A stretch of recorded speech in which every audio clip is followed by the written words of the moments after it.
Hey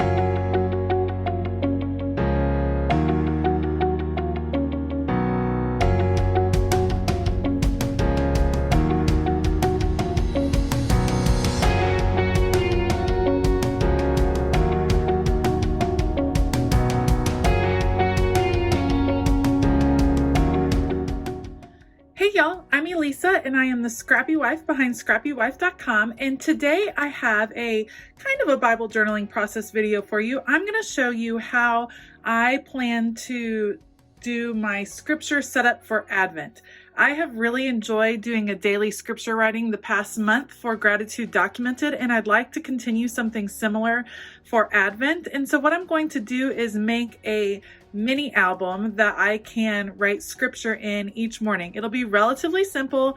I'm going to use a couple of scrapbook papers from my stash. I have an old Project Life kit that is Christmas themed with some little embellishments that I can add, and a few of the washi tapes from my stash. But yeah, I just wanted to show you how I plan to put this mini album together and kind of talk through how I will be working through the Advent season this year. So I will put you on fast forward. This should be pretty simple, I'm hoping, and we'll see how it goes. Let's go. So I'm starting out here with this black polka dot paper that will be my cover, and I'm cutting it to 9 inches tall, and that is just the size I want. It's close enough to an 8.5 by 11. So I cut that, and then I am cutting it apart into 3 sections that are all 4 inches wide, and I'm going to use those 3 sections to create a trifold effect for my book. I know that I want the polka dot pattern on the outside cover, and on the inside I'm going to add some green paper that will serve kind of as a mat for my cards, and I'm cutting them a 1/4 inch smaller on all sides than the black paper. So it is 8 3/4 inches tall and 3 3/4 inches wide, and I will be able to use those on my book to kind of mat them together and just add a little bit more interest to the inside of the book. I have my 3 cover pieces, and you can see I'm flipping them over, making sure that the pattern lines up, and then I'm just using some washi tape, and you can see there's a little tiny bit of space in between each piece of paper, and that is on purpose so that the fold will fold easily. So I'm lining it up, washing it down, and making sure it's nice and secure, and then I'll trim off this extra washi, flip it over, and then add washi to the other side. And this will make it nice and secure. The washi is of course flexible, so that makes it easy to fold this up. I'll flip it over, just making sure that the fold works, and then secure it on the other side with the washi. And this time with the excess washi, I will go over the edge just so I know that it's nice and clean and covered all on the edges right there. I'm not particularly worried that the washi doesn't meet up on the inside because I am going to have these green pieces on the inside of the cover. But as I lay them out, I decide that I want this snowflake. This is a black and white snowflake washi. I'm not sure if you can see it from this camera angle, but I'm going to use it to create a border around the whole inner part of this pamphlet, this trifold book that I am making. And that way it will be the border around the green cardstock there.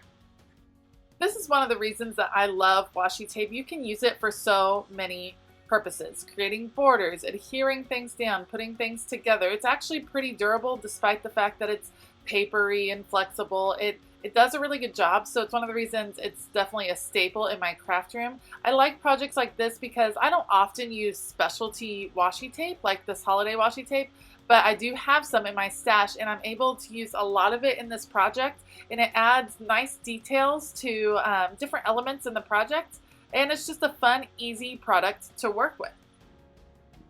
You see me double checking to make sure my trifold is still working. Then I'm going to lay out my green pieces of cardstock. The fact that this is a thicker cardstock is also adding just a little bit more support to my mini album because I will be adhering a lot of cards on the inside, so I want it to be nice and strong. Adding plenty of adhesive because the plan is to have this sitting out during the holiday season, and so I want everything to be nice and secure. I am super pleased with how the base of this project came out, and I am loving, loving, loving this black polka dot paper. It makes me wish that I had picked up more of it when I was in Georgia. Next step will be sorting through all of the different cards that I have from this Project Life set. I will see if I can find it online and link it below. If they don't have this one, then I'm sure they have a new Christmas release. What I decided to is take some of the 3x4 cards, I'm just double checking the size, and I'm going to cut them in half just to create more variety in the cards that I'm working with. So I'll cut them all in half and then use my Becky Higgins corner punch to round off all the corners so that they all match. You certainly don't have to have the Project Life cards for this project. You could use scrap paper, you could use, anything you have lying around. Old greeting cards would be fabulous because you could cut out the images on the front. There's lots of ways that you can use up your stash. I really encourage you to look and see what you have on hand from past holiday years and work with that. Right now I am spreading out my cards. I'm trying to get them arranged so that no card is next to one that is already there. So I'll do that, finish up my last couple cards, do a little bit of rearranging, and then get ready to put it into my album.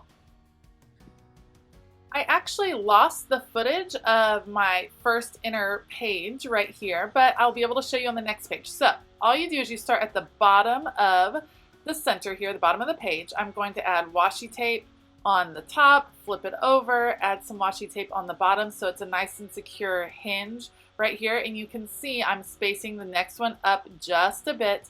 Yes, I did kind of space it out ahead of time to make sure I can fit enough cards. The first two sections each have 10 cards, and the last section has 11 for the 31 days in December for the scripture writing plan. And you can see the important part is securing it on both sides so that the card, when flipped, is going to stay in place. I'm switching out washi, kind of rotating between some different holiday washis I have in my stash, and just zooming right through this project. It really is super simple. Once you have all of the cards cut to the same size, if you're using scrap paper or anything like that, and they just go on in this nice kind of pattern, and you'll see me just working through here and getting them all in.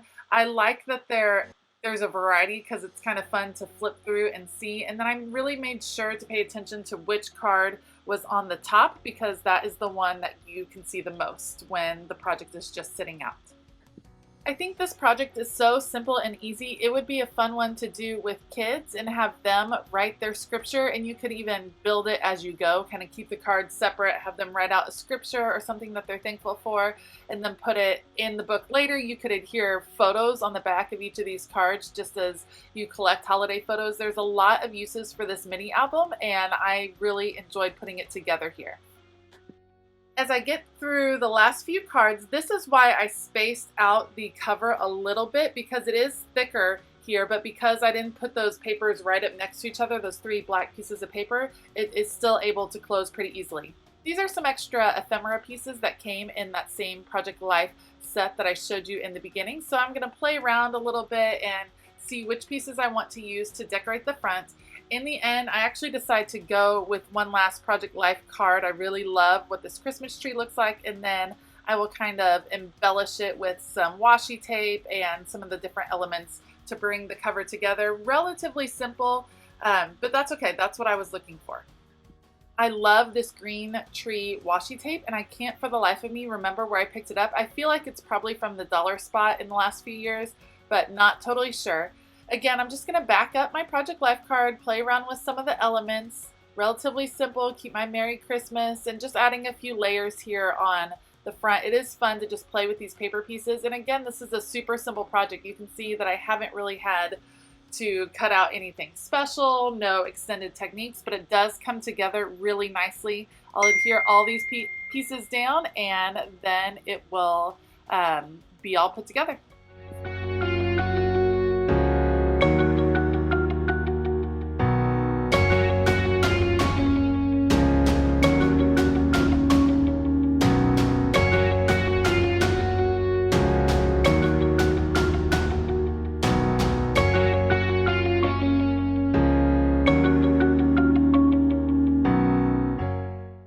This puffy alpha from the Harper collection from Felicity Jane. I love the gold detail, and it picks up the metallic foil details that are in the rest of this project. You can see I kind of work from the middle of the word out just so that the spacing is correct, and I will just label this Advent 2019, and then my cover will be done. Once I have the cover all finished, I do decide to add a little bit of embellishment on the inside, and mainly that's because I do want this mini album to be sitting out, possibly in my living room or just somewhere where people can see it. So I'm going to add just a few more elements here on the inside just to, add a little bit more interest on this particular page. And again, I'm just using those simple die cuts. This is a great project for using the things you have on hand. I love this metallic detail on these pieces, and that's one of the things I love about this time of year is all the shine and the glitter, and so of course that's going to come into my crafting. You could certainly stop here and this album would already be beautiful and put together. I am going to add a few more little details. Some of the cards I chose have places for journaling on the front of the card, and I plan to journal strictly on the back of the cards. So I'm flipping through and adding just some die cut pieces to fill up that space so it doesn't look awkward like there is supposed to be journaling there. So just a few little stars and details to fill up that space. You could certainly leave those open for options for journaling, and you could also make all of your cards to where you journal on the front and don't have to flip through that, and it's up to you what works best for the type of project that you are using this mini album for. For me, with scripture writing, I would prefer just having more space on the back to fit in the scripture. The scripture writing plan that I'm going to use is actually from a blog called Fetching Daisies, and I will link it below. I typed out all of the scriptures that are listed in the writing plan, and I'm going to adhere them to the front of the card. That way I don't have to look it up every day. It's already here, ready to go. I put them in different places so you can't necessarily see them each time, which is fine with me because I want to be able to flip through these cards. I think it's kind of inviting to check it out and flip all the way through. All I did was type those out on my computer, and I'm cutting them out. If I had a typewriter, that would be another great way to work through this, and that will be the end of my project. I'm super excited about how this came together and about the simplicity of it, and the scripture writing really brought me a lot of joy during the Thanksgiving season, so I'm looking forward to continuing it during Advent. Let me know below what your plans are for Advent. Are you working through a Bible journaling kit? Are you doing projects with your kids? I'd love to know. If you like this video, please give it a thumbs up and consider hitting that subscribe button as well as that bell notification button. All the supplies that I used will be linked below if I can find them online, and I hope you have a fabulous day. As always, keep it creative.